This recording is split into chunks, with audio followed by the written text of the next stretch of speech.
Camilla Parker Bowles and Lady Diana Spencer both fell for a bumbling bachelor. She was probably in love with him before she even got to meet him. It was fairy tale stuff. Each strived to spend as much time as they could with their Prince Charming. She had been with Prince Charles 13 or 14 days in total during the courtship. Apart from when Charles was on official duty, there was no time Camilla and Charles' relationship didn't continue. But with an aching chasm of age, experience and personalities between them, Charles said to her, just keep an eye on Diana and help her along the way, which is what Camilla did. their lives became interwoven throughout 2 tumultuous decades. I can't imagine that Camilla wasn't on Prince Charles's mind as he walked up and down the aisle. Often when it shouldn't. That's having cake and eating it. As royal commentators dispel the myth of the monarchy, They ended up with the king doing the conga round the staterooms of Buckingham Palace. experts will break down key archive from crucial moments in royal history. It was a fairy tale created by the Grimm brothers. So prepare to discover what actually happens when blue blood runs red. What have you been doing in here all day? This is The Royals Revealed.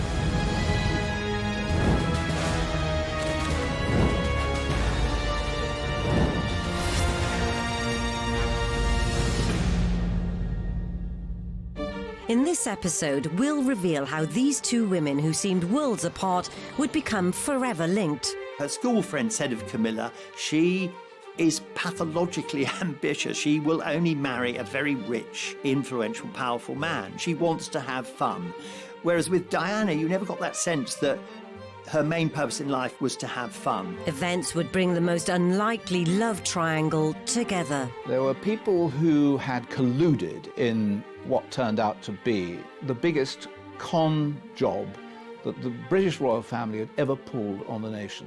Everybody is emotionally engaged, but then there's this small distance around this one woman, Camilla. She's doing what I call meerkat body language. So you just get this lone woman looking up and just gazing very coldly, assessing her potential rival as she goes up the aisle. And how both women would go on to blow the monarchy wide open. "We are not in the business of hyping publications," was the only comment from Buckingham Palace this morning. Diana, her true story, looks certain to be on the way to the top of the bestsellers list. She felt that she was mischaracterised as this woman inside the royal family, and she wanted to express who she really was. The Camilla Gate tapes were virtually pornographic. I mean, for a member of the royal family to be saying the sort of things he says on the tape to a woman he was not married to was really extraordinary. But had the fuse already been set long before? Diana and Camilla are widely regarded as the epitome of chalk and cheese. There's often a comparison drawn between the type of person Diana was and the type of person Camilla is. Camilla was very down-to-earth, very jolly hockey sticks, smoked, drank, whereas Diana, she kind of thrived on the media coverage. It was pretty important to her. She was desperate to be noticed. There's this sense that Diana was regarded as very beautiful and alluring, whereas Camilla not as much. Camilla's quite a mothering influence, really, somebody with the confidence to buoy up and reassure Prince Charles, who's himself a very introspective, deep-thinking person. Diana, however, more of a fragile character in many regards. The love triangle began at the start of the 70s, when Charles was in his early 20s. Camilla used to go to the polo in the early 70s to follow her boyfriend, Andrew Parker Bowles, who was, at that stage, the great polo player of Great Britain. And Prince Charles, by comparison, was a very poor polo player. The young prince rides like a cowboy. In perfect coordination, lad and pony gallop goalward. Camilla was 16 months Charles's senior, and the young royal found her irresistible. He'd had a couple of relationships with girls after he'd come out of university, but he was sexually very inexperienced. The same cannot be said of Camilla. And I think that what he was looking for was someone to lead him up the golden path to happiness in the bedroom, and she did it for him. But fun in the bedroom wasn't their only shared passion. she loved the goons as well, so they had that in common. They had horses, they had humour, and if you've got a sense of humour in common, then you can go a long way with that. The thing about Camilla is she's not the sort of shy, retiring, innocent creature that Charles at some stage may have thought he should marry. She's free, she's easygoing, she's boisterous, she's fun, unfettered. And put her in a situation where she's coming across people who have to live a life that is drilled down, regimented, ordered, you have a script to live by. She's going to be dynamite to somebody like that. So whenever Charles mounted his trusty steed, Camilla would be right behind him. There was a queue of girls who wanted to become Prince Charles's girlfriend, but it was Camilla who got him. As well as their mutual appreciation for all things equine. They'd made an unlikely connection long before this famous snap was taken. The old story is that Camilla went up to Charles and said, "Your great-great-grandfather and my great-grandmother were lovers, so how about it?" So was being a mistress Camilla's destiny? Her great-great-grandmother was Alice Keppel, who was Edward VII's favourite mistress. I think that Camilla had studied the way that her great-grandmother had gone about remaining part of the royal circle, and she followed suit. So it's like history repeating itself. Diana and Charles too had a close family connection, as Charles had romanced Diana's sister, Sarah Spencer. I've heard it on good authority that Charles actually was really, really keen on her, but she wasn't so keen on him. I think she saw him as quite a weak man. So it'll come as no surprise, it wasn't long before the Sarah Spencer allegiance hit a slippery slope. She very famously said whether he was a dustman or the King of England, she wouldn't marry him. It may well be that that Charles moved on, as it were, to Diana because it was a sort of consolation prize. Had an idealised fascination with him. She had posters of him up on her wall. But the relationship between Camilla and Diana would become too close for comfort.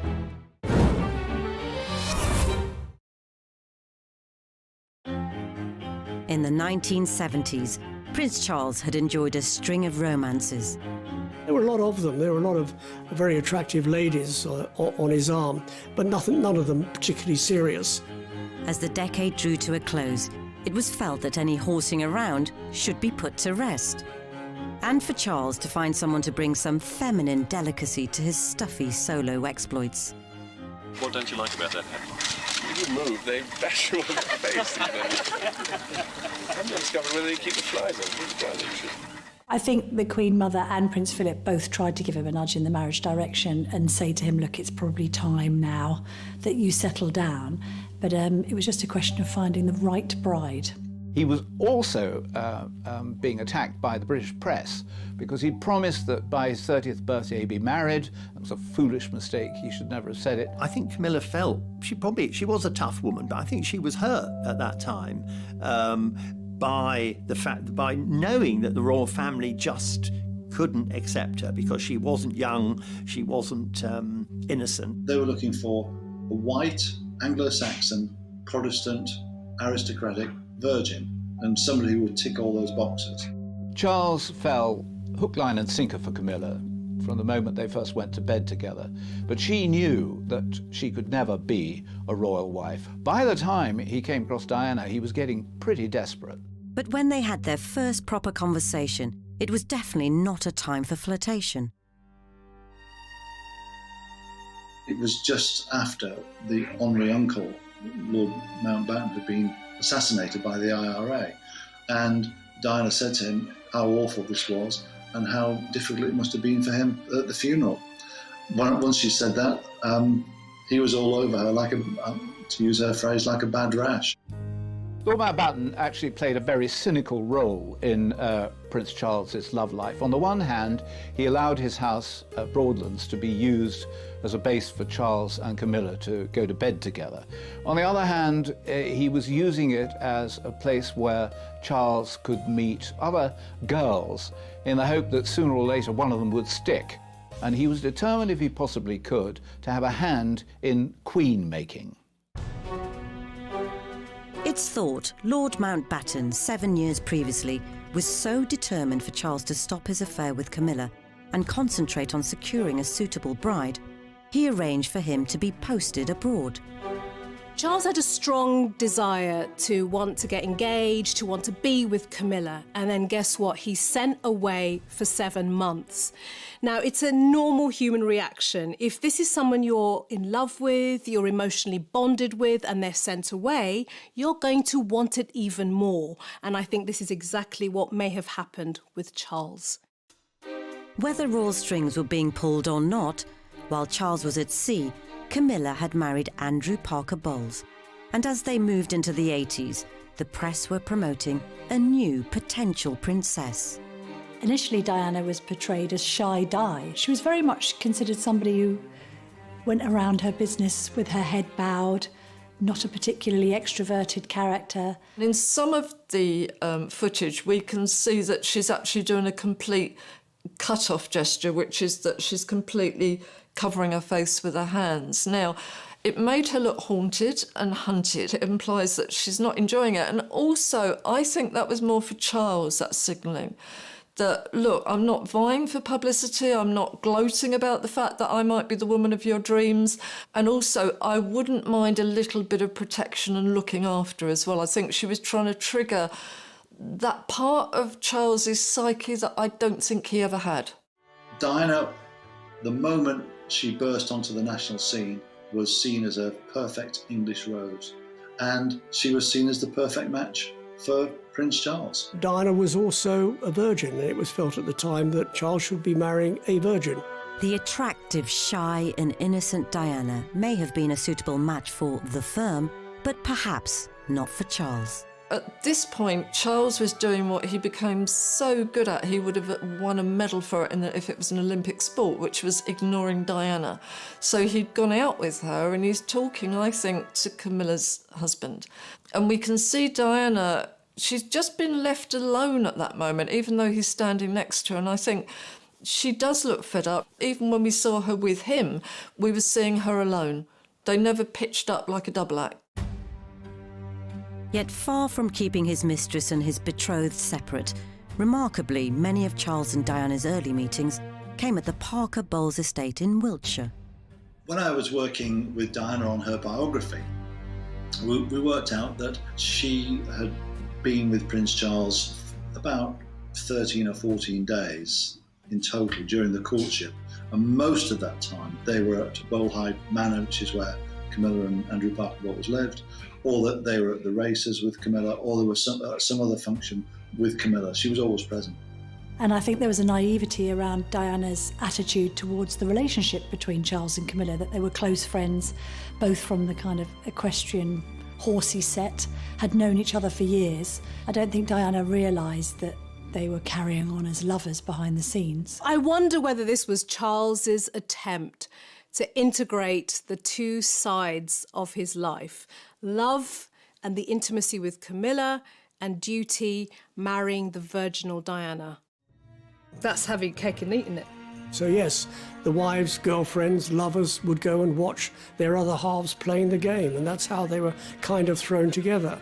And Camilla had been around the traps for quite some time, and Charles said to her, as one would to a friend, just keep an eye on Diana and help her along the way. When the two women are talking to one another, or at least Camilla seems to be communicating with Diana, the smile that she's wearing is so affectionate and maternal, which is really weird. So I find that kindly smile not nice, really. Funnily enough, I think that Camilla, more than anything, who was in on the secret, wanted Diana to be happy with Prince Charles. She was ready to step back, allow Diana to become the royal wife, although she wanted to remain the royal mistress.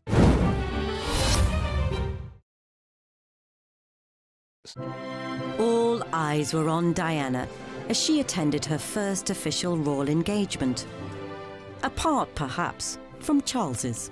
There was almost palpable embarrassment from Charles, who decided to pretend that she wasn't with him for the entire evening. We can see him in all of this footage ignoring her. Not one friendly glance, even when they walk up the staircase. He just glances in case she might trip, but he even puts his hand in his pocket on the side that she's on, which is a rejection gesture. It's kind of, I'm not going to touch you, I'm not really with you. It was an eye-catching display by Diana, and even that Camilla and Charles had discussed the fact that it might be a good idea for Charles to marry Diana. If you were unkind, you would say that Camilla endorsed Diana because she thought she might be a bit of a walkover. What an incredible misreading of the situation that turned out to be. With Charles somewhat loafing on the matter of marriage, the other intimidating male influence on his life stepped in. Prince Philip sent Prince Charles a letter during the romance with Diana saying either ask her to marry him or let her go, because this kind of speculation is not good for her reputation in the future. So just make your mind up. Charles swiftly did his duty and popped the question. But even this special moment had Camilla's presence lingering all over it. Charles proposed to Diana at the Parker Bowles estate. Whether it was in the vegetable patch or the strawberry patch, I don't think anyone's absolutely sure. But I haven't seen it denied, and I've been told that that's certainly where it happened.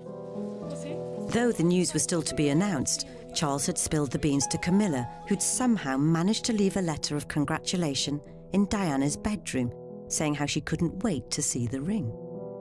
Notes on pillows have to be convened by one of two people, either Prince Charles himself from Camilla or one of their closest aides. But second of all, I think the idea that Camilla had knowledge of this intimate moment ahead of anyone else must have served as a wake-up call to the fact that Charles was clearly treating Camilla as the ultimate confidant. She later complained about it and said that Camilla knew more about her movements and activities than she, Diana, knew herself. Quite clear what Camilla was doing when she put a letter on Diana's pillow. It was to find out what the lie of the land was like and how could she still see Prince Charles. It speaks volumes about the extent to which she is a woman who can control situations, who wants to control situations. And for Charles, that's the great appeal. Diana, she wasn't a woman of the world. She hadn't had any boyfriends, but that is about the sum total of her 19 years. And then all of a sudden she becomes engaged to Charles. In the obligatory interview that followed, Charles was hardly selling the notion he was smitten. At what point did you decide that this was the right lady for you? I mean, well, gradually. He was groaning and moaning and it was a gradual process, and for her it was instant. You know, she saw this man, she knew who he was, she was probably in love with him before she even got to meet him. It was fairy tale stuff.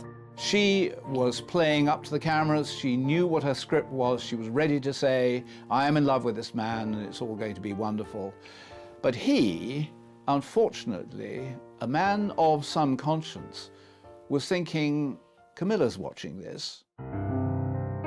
And did Charles's attempt to be tactile further betray his inner thoughts? It looked incredibly romantic in a way, but, you know, try it on yourself. Who strokes a finger downwards? It's not nice, it doesn't feel nice, it's not a reassuring gesture, it's almost a gesture of somebody who's never touched anybody else.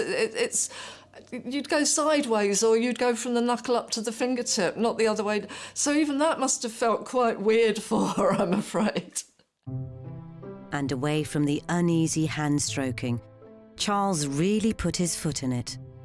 Can you find the words to sum up how you feel today, both of you? Difficult to find the right sort of word, isn't it, really? Just delighted and happy. And I'm amazed that she's been brave enough to take me on. And I suppose in love. Of course. Whatever in love means. Yes. Well, it obviously put your own interpretation. Obviously means two very happy people. Yes. Once again, congratulations. Well, from us, congratulations. Thank you very much. Very kind. That was the point, that her fairy tale marriage, you could see that it was a fairy tale created by the Grimm brothers. You know, it just collapsed, and you can see her face went down like that, his face went down like that. Was that the first sign that Diana looked across to the man who would be king, the man who would be her husband, and thought to herself, good grief, I may have made a dreadful mistake here? A few days later, as Charles departed for a trip down under, further signs emerged that all may not have been well. There's footage showing Diana crying as Prince Charles leaves for a tour of Australia, and people think it's because she's miserable that he's going away.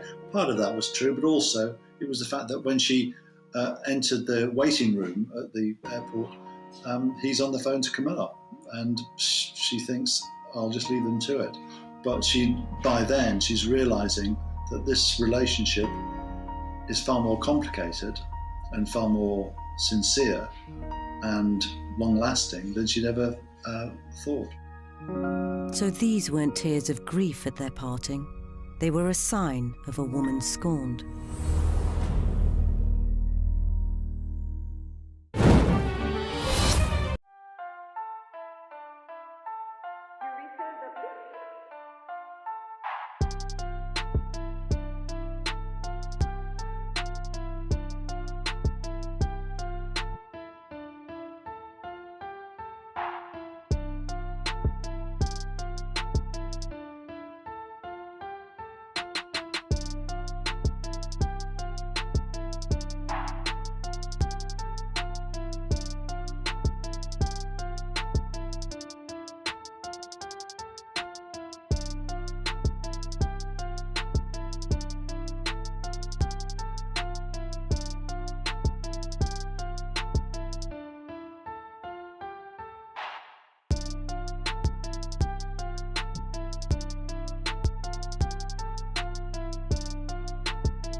Throughout early 1981, the UK was awash with excitement about the upcoming marriage of Prince Charles and Lady Diana Spencer. Why have you come here today? To try and get a glimpse of Diana and Charles. The nation was certainly gripped by wedding fever in the lead up to Charles and Diana's wedding, not least because it had followed the so-called Winter of Discontent. So to have something to celebrate at last in 1981, and also the making of this fairy tale with a proper fairy tale bride. But two people perhaps weren't in such high spirits, as Camilla strived to ascertain where she stood. Camilla and her other friends were assessing Diana, and Camilla is very intrigued to know whether Diana is going to hunt.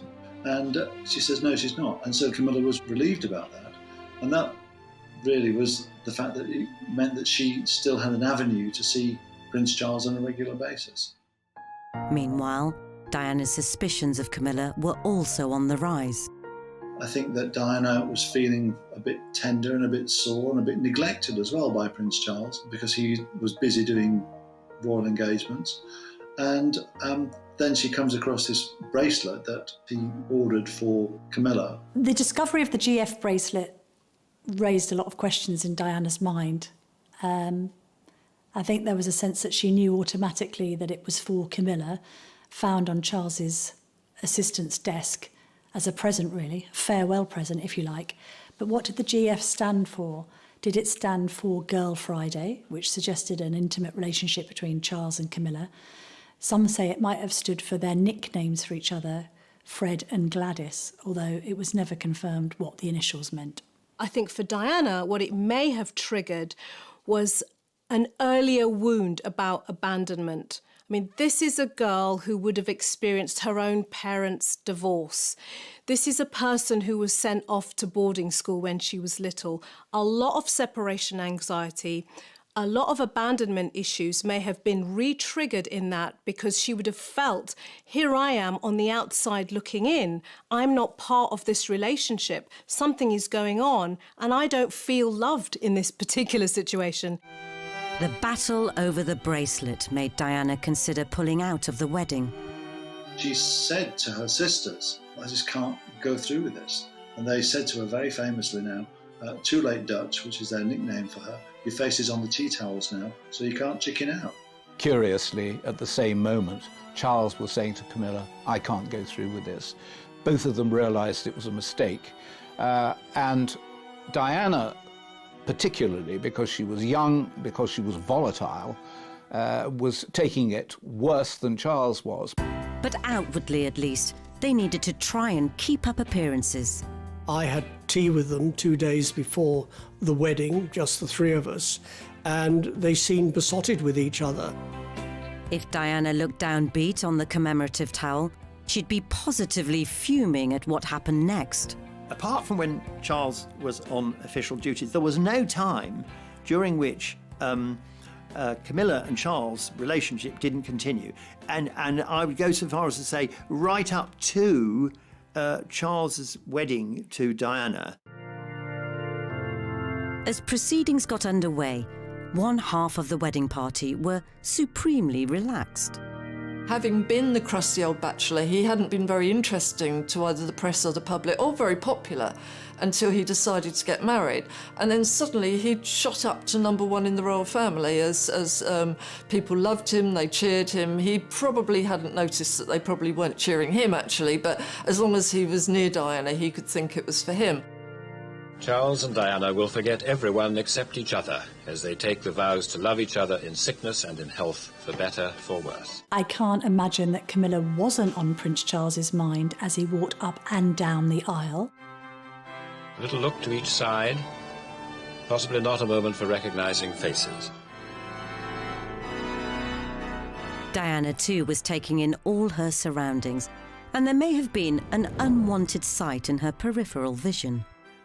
Think about it from a relationship point of view. You know, getting married to the man of your dreams and his ex is in pew number 17. That would have affected her emotionally. Everybody is emotionally engaged, but then there's this small distance around this one woman, Camilla. She's doing what I call meerkat body language. So you just get this lone woman looking up and just gazing very coldly, assessing her potential rival as she goes up the aisle. There were people who had colluded in what turned out to be a dreadful, dreadful historical mistake. And they included the Prime Minister, Margaret Thatcher, who'd been told that Diana didn't want to get married. And the Archbishop of Canterbury, Robert Runcie, who not only had been told that she didn't want to get married, but that Charles didn't want to get married. And yet he, the head of the Church of England, presided over what was the biggest con job that the British royal family had ever pulled on the nation. As they traipsed back down the aisle, now man and wife, the congregation scanning continued, with Charles slowly walking into a future without his mistress, or so we all thought. So having initially been optimistic about Charles shaking her off, because they now were married and wanted to start a family, I think Diana quickly realised that she'd been rather naive in that assumption. For her part, Camilla did her best not to become unwanted baggage. From the outside, it's certainly true that Camilla didn't appear with Charles. She gave them a chance, or she appeared to give them a chance. And I think that would have been really tougher. She looks a bit of a lost soul at the wedding. She even made way for Diana as Charles's #1 polo fan. 2 years ago, the princess couldn't stand polo, but today she didn't seem to mind. That's marriage for you. I think in the immediate aftermath of the wedding, things settled down and relations between Charles and Diana and the Parker Bowleses were cordial, because I think there was a degree of separation between Charles and Camilla, which meant that Diana could actually start to enjoy her marriage. I have spoken to people who know, and they insist that almost from the beginning, there was an unease between Charles and Diana. They had the children because they were under pressure to have children for dynastic reasons. It's a very difficult role, not only to be a wife to the heir to the throne, a mother to the heir and spare, but also to be a working royal and in support of the Queen. So he was pretty proud of her. But I suppose came the sort of mid to late 80s, the marriage wasn't going well. Whilst the press delighted in glimpses of the adorable cherubs in their matching outfits, being snapped on the school run every day was the least of Diana's concerns. I think that in those kinds of circles, the aristocracy and the royal family, there's an assumption that if it's not working, you can't get divorced. So you just build a separate life and you just turn a blind eye to the behaviour of your spouse. Diana, on the other hand, felt that marriage was for life, it was for love, and that she'd been sold a pup. Charles had rekindled his love affair with Camilla, urging his staff to go to great lengths to keep it stum. Royals don't go around by themselves. They've got a retinue of staff and an entourage. So when he used to duck in and out of the palace, aides used to nickname him the Prince of Darkness. Ironically, it seems the only time Diana could be sure she had Charles to herself were on official trips to the other side of the world. She's being left to walk behind, and she's being left very much to her own devices. He goes off with somebody else. She barely seems to have somebody with her. I think, again, he sees the crowds cheering, and this is his moment. Suddenly he's Mr. Popular, and you can see he dives into the crowd because he thinks everybody suddenly loves him. He's the centre of attention. And Diana's just the sort of, the dessert. As much as Diana tried to block relations with Camilla, it was all in vain. I think it would have been incredibly difficult as the relationship came under increasing strain to put on quite the performance for the public, the cameras, the world media, and say, hey, we're a united front and a happy couple, when you know that inside there were probably resentments, arguments, anger, feelings of betrayal just boiling under the surface, and at times we have seen those things burst forth. And in February 1989, a decade of tension came to a head at the 40th birthday party of Camilla's sister, Annabel Elliot, which Diana turned up to unannounced. And I think she managed to corral Camilla into a room. And they have this rather terse interchange, during which time Diana says, "Leave my husband alone," and Camilla says words to the effect, "Well, you've got two lovely children. Why can't I have him?" Diana seemed to have been transformed from this shy teenager into a woman who was, paradoxically, a bit more like Camilla. She was tougher, and she decided she didn't want to put up with this anymore. She wasn't going to be the complacent wife. 1989 brought further humiliation as Camilla and Charles were pictured together in Turkey. Charles, throughout this, has made the mistake of believing that he, as Prince of Wales, could do more or less what he wanted to do, and that if he wanted to have a mistress, then so be it. But behind the vacant stairs, Diana had been secretly plotting with biographer Andrew Morton to get her story out. "We are not in the business of hyping publications," was the only comment from Buckingham Palace this morning. Diana, her true story, looks certain to be on the way to the top of the bestsellers list. She felt that she was mischaracterised as this woman inside the royal family, and she wanted to express who she really was. The book would be like a grenade thrown into the heart of the monarchy. But was this Diana's way of dishing the dirt first, having foreknowledge she was soon to be caught in her own scandal? Her motivation, I think, was to get her retaliation in first, was to articulate her story before Prince Charles did. Squidgygate were conversations, intimate conversations that were recorded between Princess Diana and James Gilbey, a very close friend, perhaps more than a friend, just discussing the difficulties that she was suffering in her life and her unhappiness. This added a new dimension. It suggested that perhaps Prince Charles wasn't the only one misbehaving in his marriage. And Camilla made a rare public statement, sympathising with the troubled couple. It was reported that she had acted in total ignorance of news of the breakdown of Charles and Diana's marriage and said that she knew no more than the average person on the street.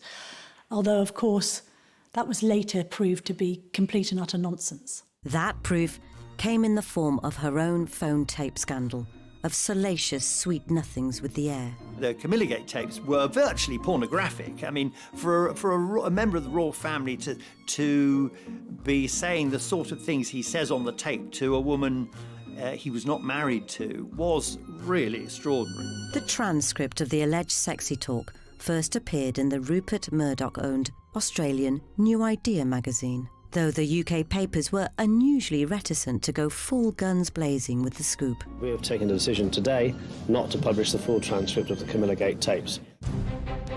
A Murdoch-backed paper were the ones to finally break rank. It was only a matter of time before the tabloids printed what's been circulating in private for days, the full transcript of an alleged conversation between the Prince of Wales and Camilla Parker Bowles. And now, everyone in the UK could collectively squirm at the juicy details. There's a moment in the tape where Camilla turns around and says, well, I've never done anything in my life. And he says something along the lines of, well, you have done something, you've loved me. As if that's enough to make Camilla's life complete. For Camilla, she would have gone from having a discreet, private relationship with Charles out of the headlines, below the radar, to suddenly being in the heat of the spotlight. And then, of course, there's the tampon moment, which will go down in history as one of the royals' most embarrassing moments. This idea that Charles loved Camilla so much that he would be willing to be her Tampax. With a nation now reeling from words they could not unsee, the War of the Waleses was in full swing.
Princess Diana might have been a young and naive girl when she entered the royal family.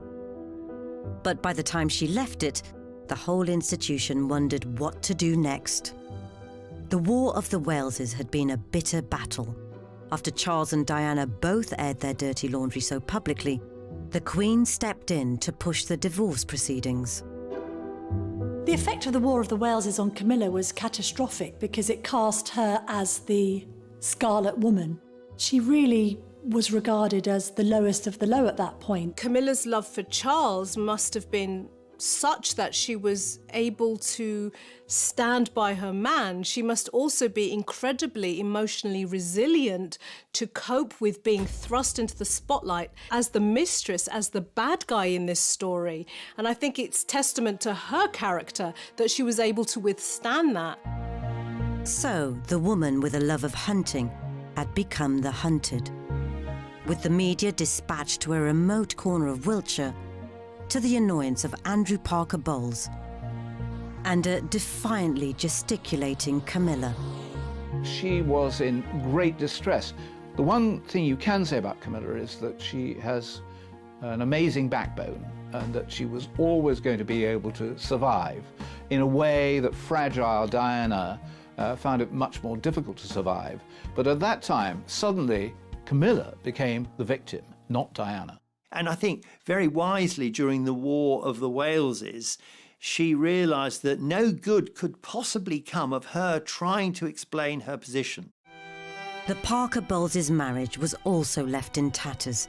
They divorced in 1995, saying they no longer had anything in common.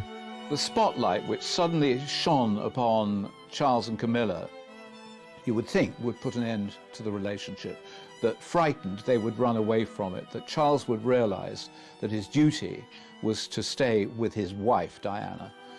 In fact, what it did was it forged the bond between them and made their relationship that much stronger. By late August 1996, Charles and Diana had divorced. And the now officially unburdened heir began campaigning to turn the public perception of Camilla around. There are a number of strategic errors made by both Charles and his supporting team during the following years. And something, I think, which the Queen felt very uncomfortable about. I think that she thought that it would be much better if they maintained separate lives, separate houses, of course continue their relationship. She understood that relationship, but I think she wanted nothing that was going to rock the royal boat. To her credit, Camilla never went on the offensive. I think it is commendable that Camilla never really fought back. Camilla, over the years, has sacrificed so much for the love of Prince Charles, really. She could have gone out all guns blazing. She decided to take a step back and just accept her fate. Meanwhile, Diana had started dating Dodi Al-Fayed. As the Camilla charm offensive seemed to be softening the public perception, if perhaps not gaining universal acclaim. Would you be happy one day for Camilla to be Queen? No, I wouldn't. Do you think Camilla should be Queen one day? No, I think that's going too far. 2 months later, tragedy struck. Just to confirm the news that Diana, Princess of Wales, has died in a car accident in Paris, which also killed her companion, Dodi Fayed. And as a nation grieved, Camilla was forced back into hiding.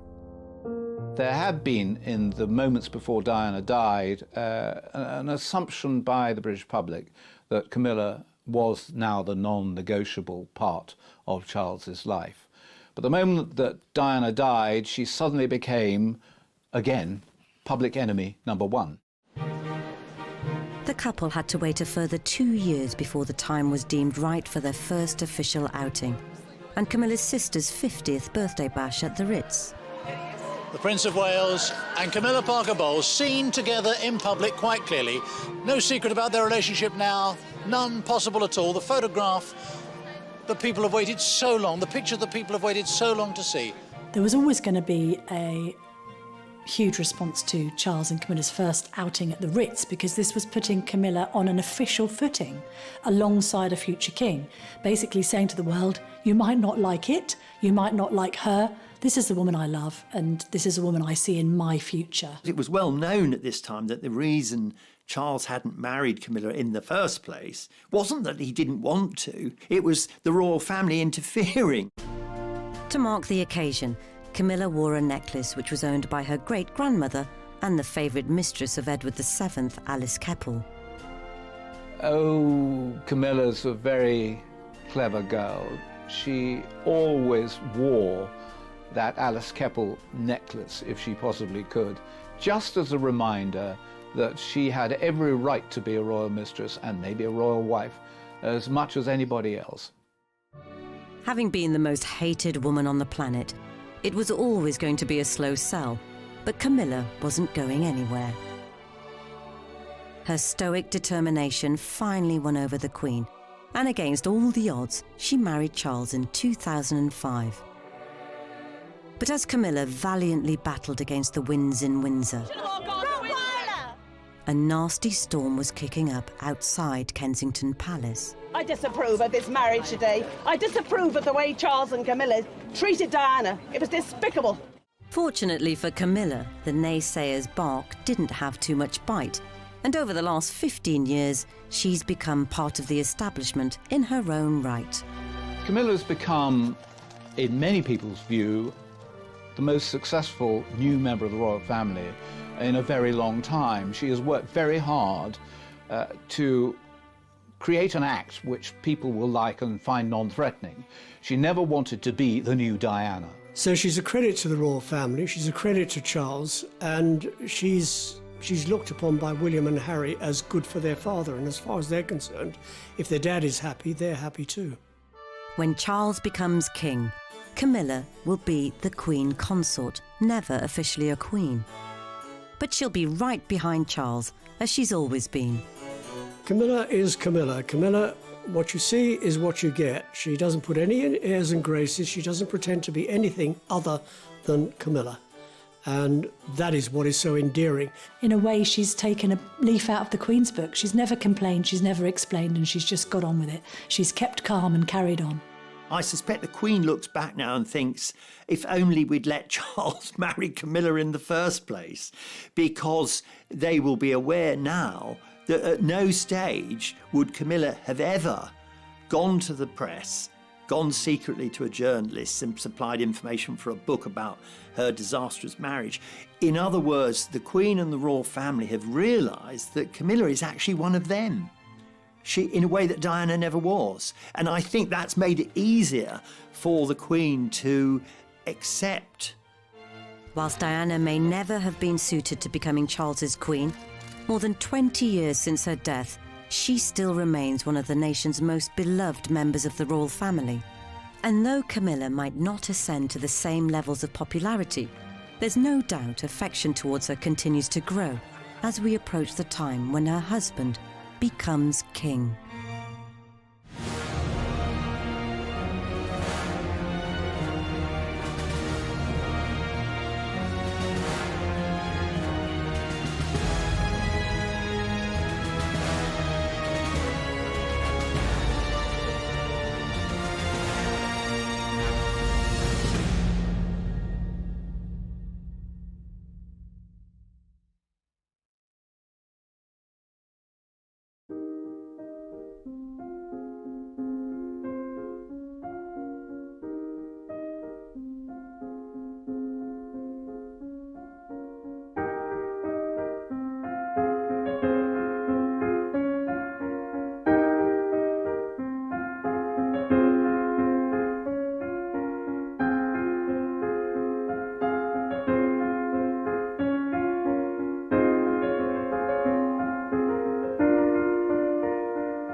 biggest con job that the British royal family had ever pulled on the nation. Everybody is emotionally engaged, but then there's this small distance around this one woman, Camilla. She's doing what I call meerkat body language. So you just get this lone woman looking up and just gazing very coldly, assessing her potential rival as she goes up the aisle. And how both women would go on to blow the monarchy wide open. We are not in the business of hyping publications, was the only comment from Buckingham Palace this morning. Diana, her true story, looks certain to be on the way to the top of the bestsellers list. She felt that she was mischaracterised as this woman inside the royal family, and she wanted to express who she really was. The Camilla Gate tapes were virtually pornographic. I mean, for a member of the royal family to be saying the sort of things he says on the tape to a woman he was not married to was